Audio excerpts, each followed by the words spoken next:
know you're everything that I've been.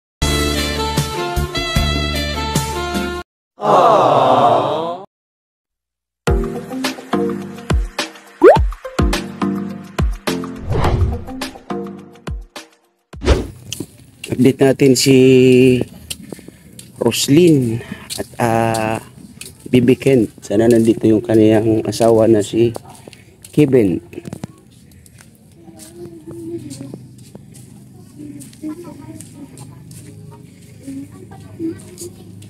Hello po. Oh. Uy, kumusta?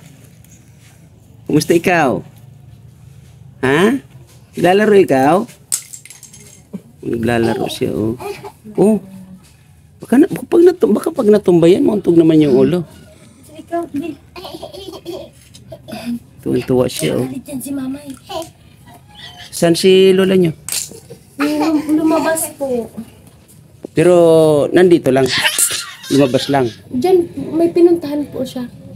Hindi kaya nababarkada? Baka po. Saan si Kevin? Nasa trabaho pa po. So wala pa dito? Wala pa po. Oh, sayang naman. May papakilala sana ako sa kanya.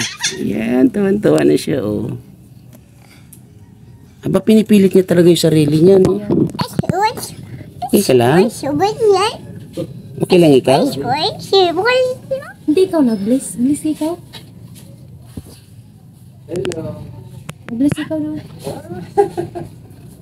Hello. Gusto niya talagang ano, no? Gusto niya lakad. Bless na. Salamat. Okay ka lang? Ha? Okay ka lang, Bibi Ken? Okay. Ano daw? Ano daw? Gusto niyo magkwento.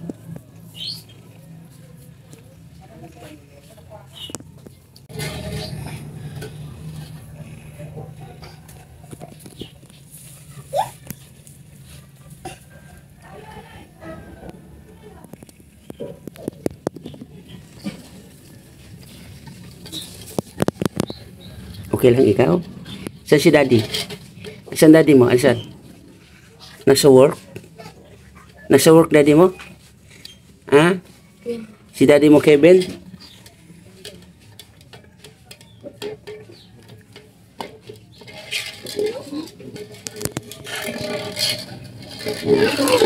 Wala pa daddy mo?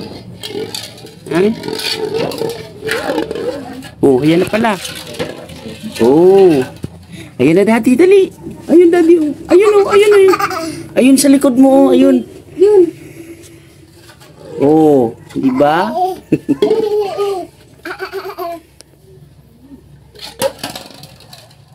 Galing ka lang ng work. Gusto naman. Okay naman po.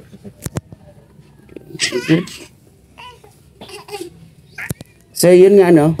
Kaya kami bumalik dito dahil, di ba, anong tawag doon? Nagpa-check up kayo dito kay Bibi Ken. Tuwan-tuwa siya, oh.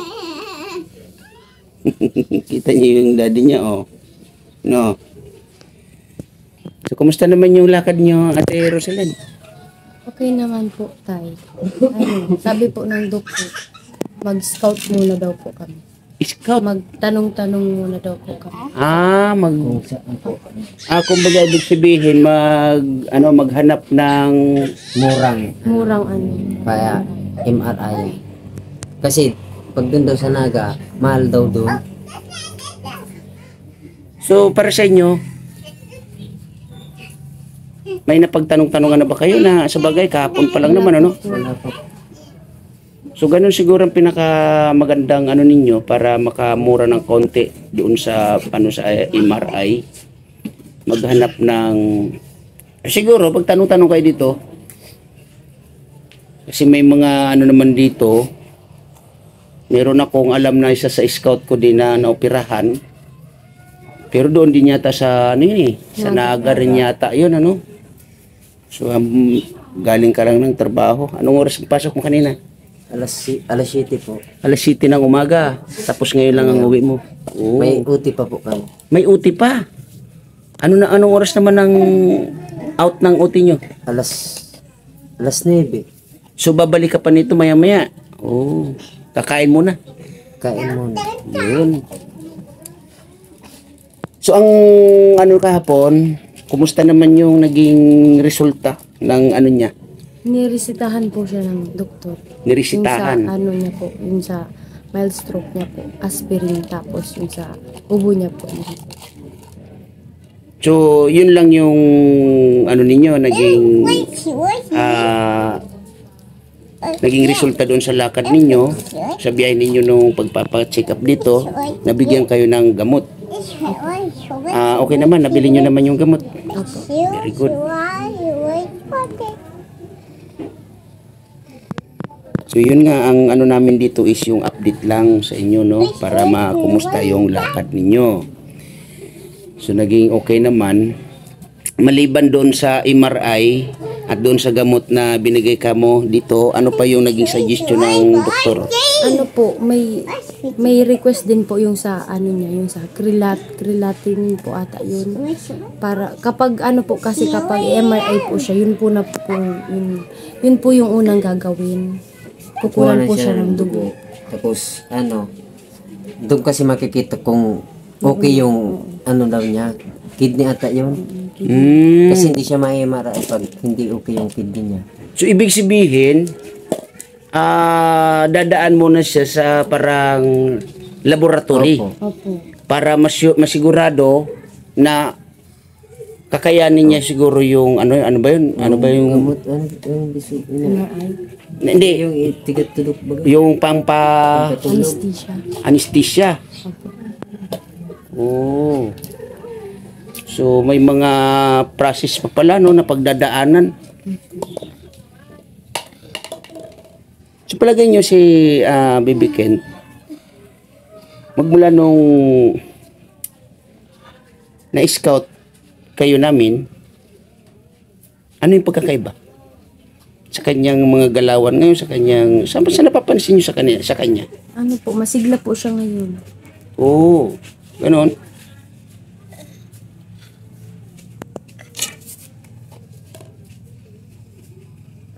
So yan ang pinakaano siguro dito, Ate Roselyn, wag siyang papagurin, ano? Pag medyo nakikita mo si Baby Kent na medyo napapagod siya. Kasi nung mga nakaraan, parang, di ba, pag napapagod siya, ano yung, ano sa kanya? Nangingitim. Hinihingal. Nangingitim ang labi, tsaka, Mga kuko. oh.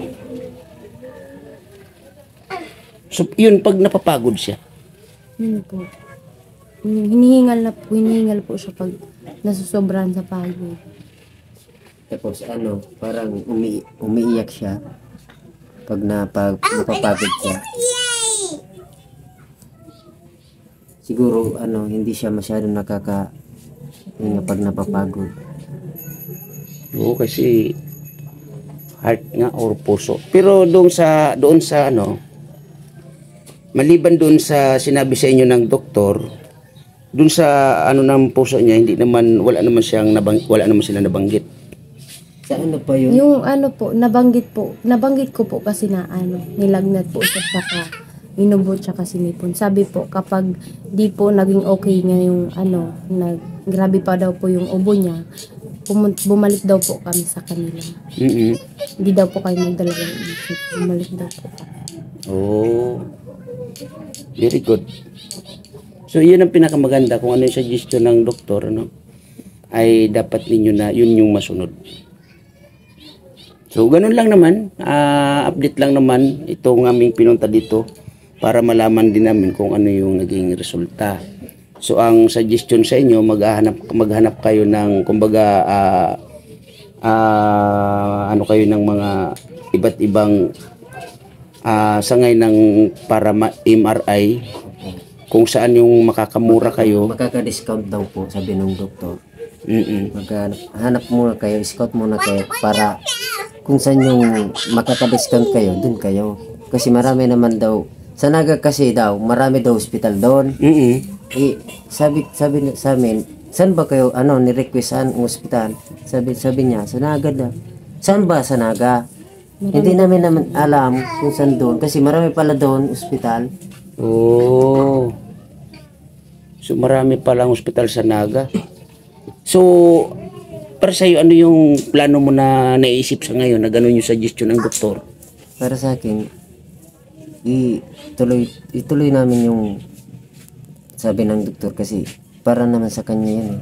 Kung anong ikakabuti niya, yung doon din kami. Very good, very good. So, kailangan mong ano yan? Anong tawag niyan?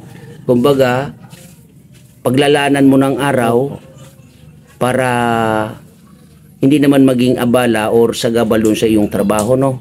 May ano naman siguro kayo dyan? May anong tawag yun? Day off or Meron naman po. Linggo. Linggo. Gano'n na lang siguro. Yun nga lang, medyo kailangan talaga ng pamasahe. Para yung sa sahuring, aliba, ngayong linggo ay pupunta na kami. Para yung sahod ko, walang bawas. Yun ang gagamitin namin papunta. Very good. So ano kaya ang pinakamaganda, no? Suggestion ko lang, no? Hindi, wag mo muna silang isasama, wag mo munang isasama itong mag-iina, no? Itong mag-iina mo, wag mo munang isasama din. Pinaka suggestion ko lang, no? Ikaw lang muna yung pupunta doon. Ako muna i-scout doon. Kumbaga maghahanap ka doon, magtatanong-tanong ka kung saan yung mga ospital na kasi may ganito, ganyan, ganun. Ako kasi mahihain ako eh. Ayun lang. mahihain daw siya. Sabi niya nga sa akin, iwan muna natin si Bibiki Lamamay. Tayong dalawa sasama. So pwede rin siguro. Tama. Kasi naiiwan naman yan si Bibiki. Okay. So, mahihain talaga siya, si Kevin. Okay. Pero nung nanligaw siya sa'yo, hindi siya nahiya. What?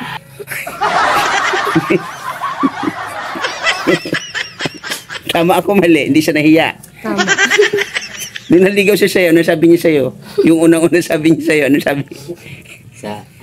Ano sabi mo sa kanya unang-una? Sa chat, ko ako sa sa chat. Doon ka hindi nahiya. Yung prank, yung... Prinang ka muna siya. Prank na. Wala na ako nautal na. So, ganun lang, no?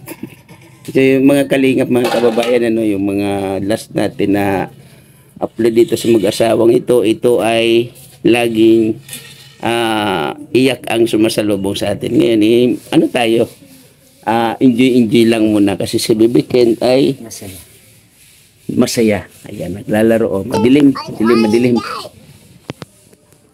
So, ganun na lang gawin ninyo. Pagplanuhan nyo na lang itong ni Baby Kent, no, para at least makahanap ka agad kayo or makakita din kayo ng ospital na yung makaka-discount.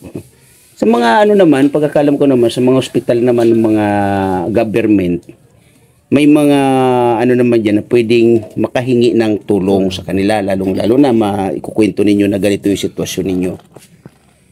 Okay? So, ganun na lang siguro muna. Ito ay update lang sa inyo, no? Yan.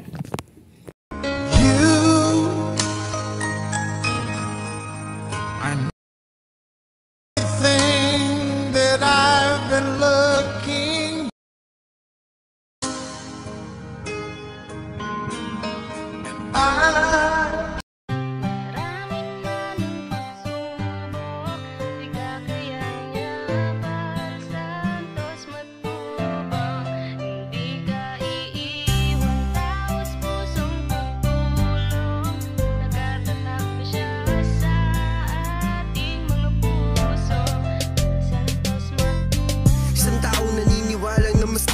Kailangan natin ng pagmamahal, tunay na walang katulad. Nag-iisang Kuya Bal, marami pa natutulungan at habang tumatagal, lumalawak ang paglingap, biyayan dala-dala at hindi na mawawala. Ikaw lang